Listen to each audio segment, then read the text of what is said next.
नेपालमा पनि अब असल कृषि अभ्यास सुरु हुने भएको छ। नेपाल सरकार तथा कृषि मन्त्रालयले एक कार्यक्रम गरी यसको सार्वजनिक गरेको हो। नेपाल असल कृषि अभ्यास नाम गरिएको कार्यक्रममा नेपाल सरकारको तर्फबाट कृषि मन्त्री चक्रपनि खनालले लोगो सार्वजनिक गरिएको छ। कार्यक्रममा कृषि मन्त्रालयको तर्फबाट सचिव डाक्टर युवक धोल जेसी, कृषि मन्त्रालयका प्रवक्ता तथा सहसचिव तेजबहादुर सुवेदी आदिको उपस्थिति रहेको थियो। 2004मा नेपालले पनि विश्व व्यापार सङ्गठन WTO को सदस्य राष्ट्र बन्यो। त्यसभित्र 2 विशेष प्रभाव पार्ने सम्झौता छन्। ती हुन् कृषि र स्वस्थता तथा स्वच्छता सम्बन्धी सम्झौता SPS। यसैलाई आधार मानेर कृषि क्षेत्रभित्रको आधारभूत समस्या र त्यसको समाधान लगायत थुप्रै कुराहरूको अध्ययनपछि किसान कृषि उद्यमी मात्र नभएर स्वस्थकर कृषि उत्पादन सेवन गर्न उपभोक्ताले पाउन् भन्ने उद्देश्यले असल कृषि अभ्यास भएको पाइन्छ। यसलाई अङ्ग्रेजीमा ग्लोबल ग्याप भनेर चिनिन्छ। यसको सुरुवात सन् 1979मा फ्रान्सको पेरिसमा 17 जना क्षुद्र व्यापारीहरू भेला भई खाद्य श्रृङ्खलालाई सुरक्षित बनाउन असल कृषि अभ्यास सुरु गरे, जसलाई युरोप ग्याप भनेर बुझिन्छ।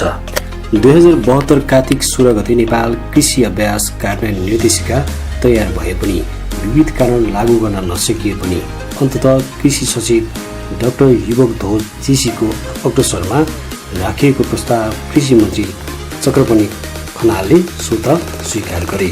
हामीले खोज्ने त्यसपछि यसका असल प्रयासहरू यसरी हुँदै आएका रहेछन्। विभिन्न देशले यो गरेर छ, यसले फाइदा गरेर छ। सबै हेर्दै आयो। त्यसपछि चाहिँ आवश्यक साथीहरू बस्यो, डिसिजन गर्ने निकाय कुन हो त्यसलाई भन्यो यो है अब डिसिजन गर्नुपर्ने भनिसकेपछि रोक्न पर्ने देख्यो।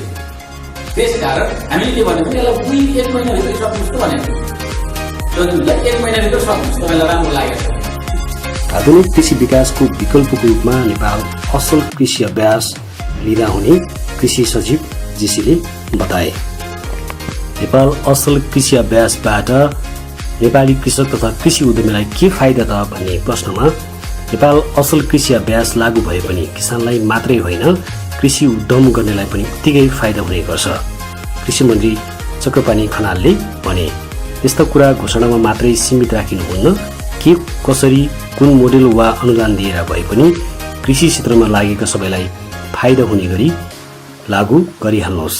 लोगो सार्वजनिक गर्ने क्रममा मन्त्री खनालले भने, गर्नुपर्ने यी विभिन्न हाम्रा चाहिँ उपजहरूमा यो प्रकारको है यसको गुणस्तरीय हो भन्नलाई कमसेकम त्यसलाई चिन्हित गर्ने कुरा के हो त, केबाट बुझ्ने? हाम्रो ल्याबले सर्टिफाई गरेको त्यो भएको हुनाले भन्ने एउटा भनेको, राम्रो ठाउँमा उत्पादन गरिएको, माटो ठिक थियो, विषादी कम प्रयोग गरेका थियौँ, रासायनिक मल कम प्रयोग गरिएको थियो र किसानले ठिकै ठाउँमा अथवा अघि प्रस्तुत गरे जस्तै त्यो उत्पादन गर्ने मान्छे पनि स्वस्थ थियो भनेर हामीले कुरामा त भनौँला। तर त्यसलाई नियमले चिन्ने के हो त्यो पनि चाहियो हामीलाई। त्यसकारण मलाई के लाग्छ भने यस्ता प्रयासहरू जो संसारभरि भएका छन् र अहिले अगाडि बढिसकेका खाद्यको सन्दर्भमा धेरै अगाडि बढेका मुलुकहरू, यिनीहरूको अभ्यासहरू हामी धेरै चाहिँ तपाईँको छलफल गरिरहनु पर्दैन। कतिपय कुराहरू जो यत्तिकै तपाईँ चाहिँ सर्टिफाइड भएरै आइरहेका हुन्छ तिनको बारेमा धेरै पटक लागेको छ, के होला यो हाम्रा नियमले के भन्ला, यो गर्दा के हो, किन चाहियो त्यो धेरै तपाईँको चाहिँ यो मलाई लाग्छ यसलाई छलफलमा ल्याएको 2 महिनामा सक्दियो भए भइहाल्थ्यो। मलाई त्यस्तो लाग्छ है। अब तपाईँलाई के हो, तपाईँको प्र्याक्टिस के छ मलाई थाहा छैन, किन गर्नुपर्छ र यस्तो?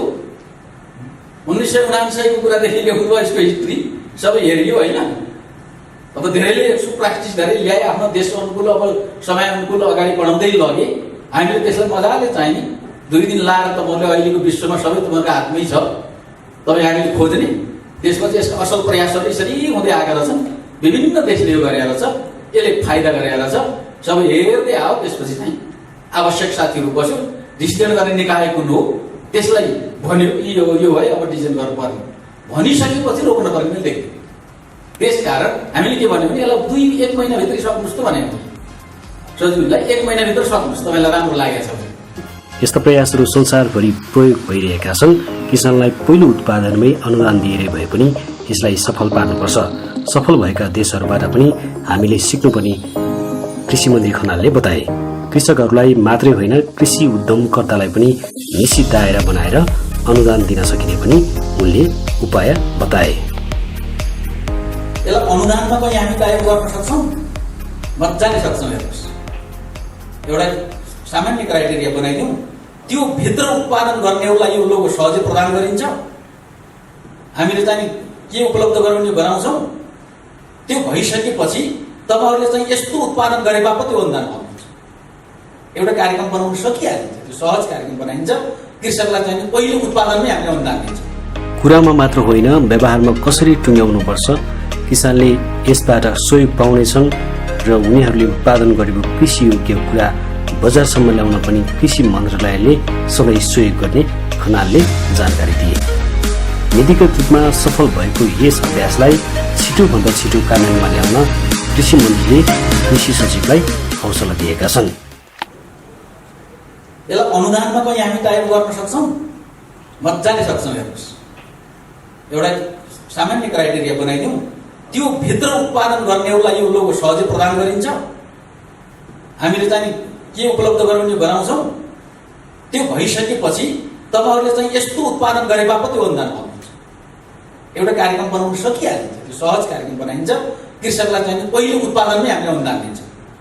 त्यसपछि बजारीकरणको लागि हामीले केही कार्यक्रम बन्दिउँ कि चाहिँ डेभलपमेन्टल स्टोरहरूमा अरू सचेतन हाम्रो चाहिँ नागरिकहरूको बिचमा, उपभोक्ताहरूको बिचमा कसरी लैजाने त्यो एउटा कार्यक्रम बनाइदिउँ र त्यहाँ राखिदिउँ। त्यसपछि यो ल है, यो जनरल जस्तो छैन, कमसेकम केही विशिष्ट छ यो लोगोवाला भन्ने कुरामा होइन कि फेरि हाम्रो त त्यो अभ्यास छैन। हेर्नुहोस्, यसमा मात्रै भनेको होइन, हाम्रा हरेक खाद्य वस्तु मात्रै होइन कि जति पनि बजारमा आउने व्यापार विनिमय छ त्यो हाम्रो तरिका यति भद्दा, यति तपाईँको चाहिँ कसैप्रति जिम्मेवार हुनु नपर्ने, जहाँ जे गरे पनि हुनुपर्ने हुन्छ। त्यसले गर्दा शङ्का उब्जिन सक्छ। यो कुरा एकदम ठिक हो, शङ्का उब्जाउनु पनि पर्छ, तर काहीँ न काहीँबाट सुरुवात पनि गर्नुपर्छ, त्योसँग भिड्नु पनि पर्छ।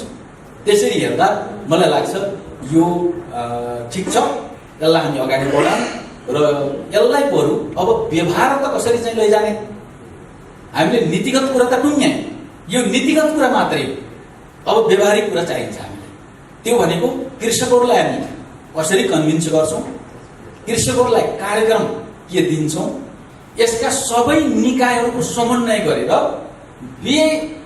यो एउटा झन्झट छ नि हामी कहाँ, यो झन्झट नबेहोरिकन किसानले यसलाई प्राप्त गर्ने, उत्पादन प्राप्त गर्ने, यसको चाहिँ लोगो सहित बजारमा पुर्याउने मेकानिजम हाम्रो के हुन्छ, त्यतापट्टि अलिकति राम्रो गर्यो भने मलाई लाग्छ केही वर्षभित्रै, सकेसम्म त हामीले 1-8 वर्षभन्दा धेरै यसलाई टाइम लिनु हुँदैन। हामीले हेर्नुहोस्, 1-8 वर्षभित्रै हामी के गरौँ, यसलाई चाहिँ बजारमा यो अभ्यासको रूपमा आजदेखि अगाडि बढोस्।